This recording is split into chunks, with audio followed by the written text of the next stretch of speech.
Good afternoon students. इस video के अंतर्गत हम लोग एक नया चैप्टर 17 का पहला वीडियो शुरू कर रहे हैं। कुछ मुहावरों का अनुवाद, इडियम्स। अनुवाद करते समय यानी हिंदी या उर्दू के मुहावरे जो दिए जाते हैं अंग्रेजी में अनुवाद करने के लिए, तो उसके विषय में कहा जा रहा है कि अनुवाद करते समय हमें हिंदी उर्दू के मुहावरों का ध्यान रखना चाहिए। मतलब उसका मतलब समझना चाहिए, उसका अर्थ समझना चाहिए कि हिंदी या उर्दू में जो मुहावरा दिया गया है उसका भाव क्या है। यदि हम उनका अनुवाद केवल शब्दों को देखकर करेंगे तो अर्थ का अनर्थ हो सकता है। यदि हिंदी या उर्दू में दिए गए मुहावरों के शब्दों को देख करके अगर हम अनुवाद करेंगे तो अर्थ का अनर्थ हो सकता है। इसलिए यह आवश्यक है कि उनके अर्थ को ध्यान में रख कर ही अनुवाद करें। इसलिए यह आवश्यक हो जाता है कि उनके अर्थ को ध्यान में रख कर ही अनुवाद करें। मान लीजिए कि हमें इन वाक्यों का अनुवाद करना है। मान लीजिए कि हमें इन वाक्यों का अनुवाद करना है। विनय बहुत सीधा लड़का है, वह तो गाय है। विनय बहुत सीधा लड़का है, वह तो गाय है। यदि इनका अनुवाद इस प्रकार किया जाए, विनय बहुत सीधा लड़का है, वह तो गाय है। यदि इनका अनुवाद इस प्रकार किया जाए, Vinay is a very simple boy. Vinay is a very simple boy, he is a cow. Vinay is a very simple boy, he is a cow. तो यह एक भयानक मजाक ही की बात होगी। यानी विनय को अपने काऊ लिखा तो यह एक मजाक की बात हो गई। Vinay is a very simple boy, यहाँ तो समझ में आ रहा है, लेकिन ही इज ए काऊ यह तो एक मजाक की बात हो गई। हिंदी इडियम्स के अनुसार गाय सीधापन और भोलापन का भाव व्यक्त होता है। हिंदी मुहावरों के अनुसार गाय से सीधापन और भोलापन का भाव व्यक्त होता है कि गाय बहुत सीधी होती है, भोली होती है, उससे तुलना विनय की गई है। पर अंग्रेजी में काऊ से उस अर्थ का बोध नहीं होता। लेकिन अंग्रेजी में काऊ से सीधापन और भोलापन का भाव व्यक्त नहीं होता। अंग्रेजी में सीधापन और भोलापन का भाव लैम्ब से प्रकट किया जाता है। ध्यान दीजिएगा, हिंदी में भोलापन या सीधापन का भाव काऊ से यानी गाय से व्यक्त किया जाता है, जबकि इंग्लिश में सीधापन और भोलापन का भाव लैम्ब से, मेमने से प्रकट किया जाता है। इसलिए वह तो गाय है का अनुवाद होगा he is a lamb. He is a cow नहीं, ही इज ए लैम्ब। मेमना लिखेंगे, मेमने से उसका भाव व्यक्त होगा। लैम्ब का मतलब सीधा है, सरल है, भोला है। एक दो और वाक्य लीजिए।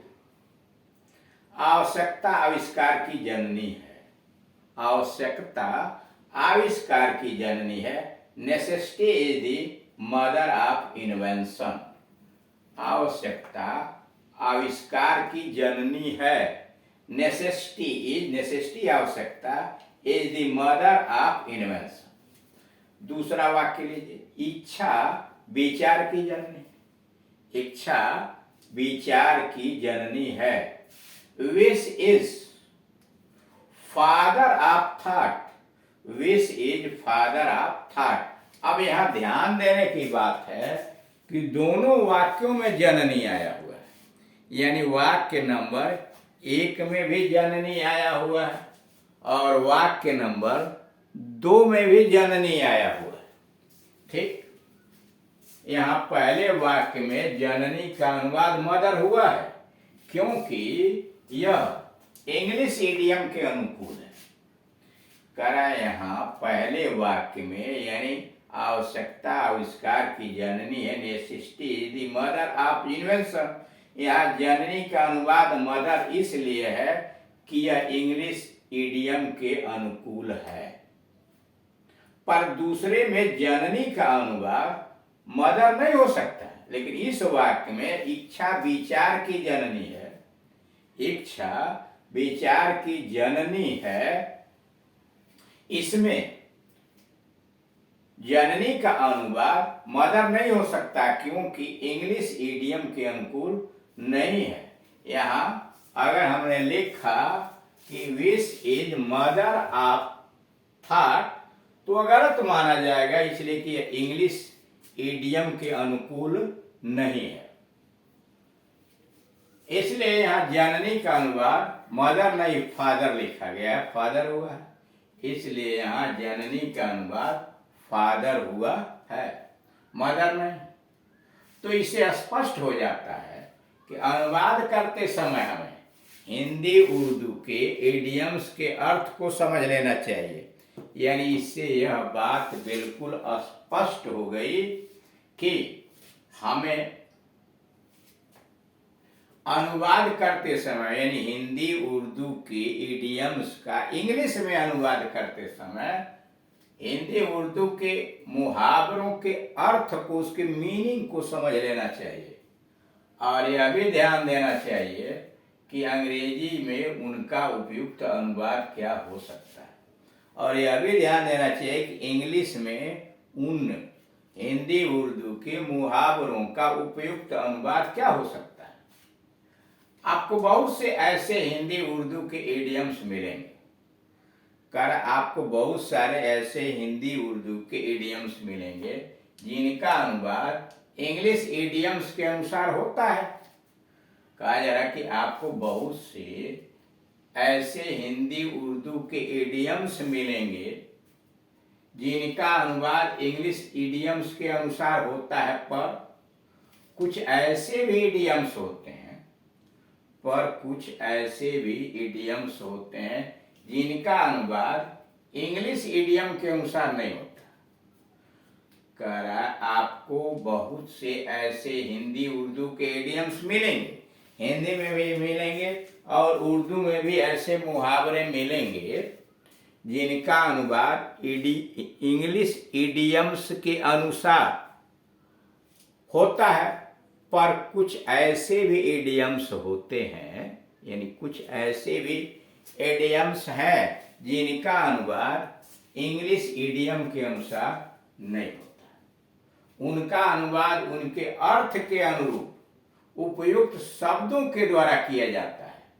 यानी कुछ ऐसे इडियम्स होते हैं हिंदी उर्दू में जिनका अनुवाद इंग्लिश इडियम के अनुसार नहीं होता है, उनका अनुवाद उनके अर्थ के अनुरूप उपयुक्त शब्दों के द्वारा किया जाता है। इन अनुवादों को देखिए, नीचे जो लिखे गए हैं इनके अनुवाद को देखिए। वह विज्ञान के विषय में कुछ भी नहीं जानता है, वह विज्ञान के विषय में कुछ भी नहीं जानता है। He does not know even the ABC of science. He does not know even the ABC of science. अब यह देखिए यहाँ क्या लिखा, वो विज्ञान के विषय में कुछ भी नहीं जानता। तो अगर लगेंगे सीधे लिखने he does not know anything about science, समझ रहे ना? तो ऐसा नहीं, he does not know even the ABC of science। उसे अनुचित रूप से तरक्की मिले, उसे अनुचित रूप से तरक्की मिले। he got promotion, उसे उन्नति मिली, तरक्की मिली। Through back stairs influence, through back stair, अनुचित रूप से हम थ्रू बैक स्टेयर्स इन्फ्लुएंस, उसे अनुचित रूप से तरक्की मिली। he got promotion through back stairs influence। Nobel पुरस्कार किसी विद्वान के लिए सर्वोच्च सम्मान है। नोबेल पुरस्कार किसी विद्वान के लिए सर्वोच्च सम्मान है। Nobel prize is a blue ribbon, Nobel prize is a blue ribbon for a scholar. Nobel prize is a blue ribbon for a scholar. वह जन्मदिन के अवसर पर अत्यंत प्रफुल्लित मुद्रा में है। वह जन्मदिन के अवसर पर अत्यंत प्रफुल्लित मुद्रा में है। He is in fine feather on his birthday.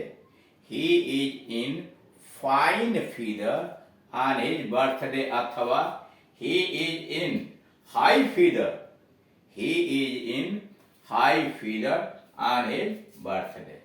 सुख का साथी हमें संकट में छोड़ देता है, सुख का साथी हमें संकट में छोड़ देता है।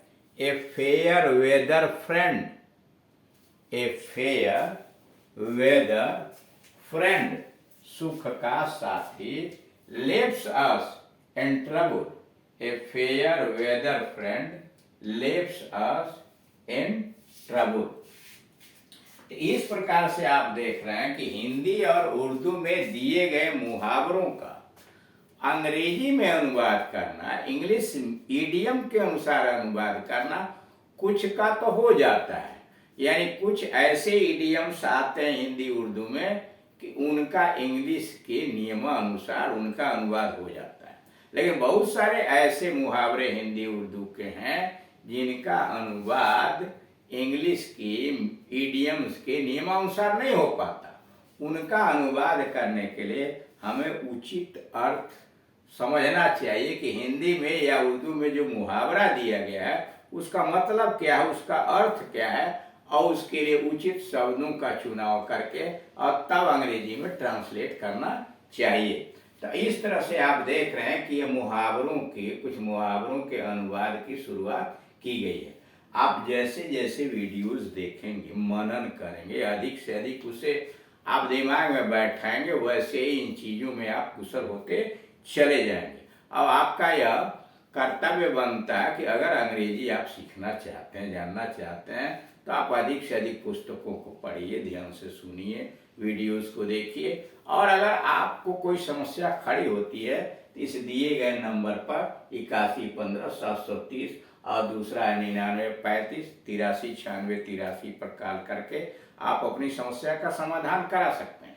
इनके अलावे कोई बेसिक ग्रामर हो, हाई स्कूल का हो, इंटर कोई भी ग्रामर से संबंधित कोर्स पढ़ना चाहते हैं, जैसे parts of speech, active, passive, direct, indirect, synthesis, transformation, syntax इत्यादि इत्यादि, अथवा ट्रांसलेशन, तो आप मेरे चैनल पर जाइए यूट्यूब पर और वहाँ टाइप कर दीजिए। मान लीजिए आपको एक्टिव पैसिव पढ़ना है तो वहाँ लिखिए active passive by KD. Singh and Gunjan English coaching centre.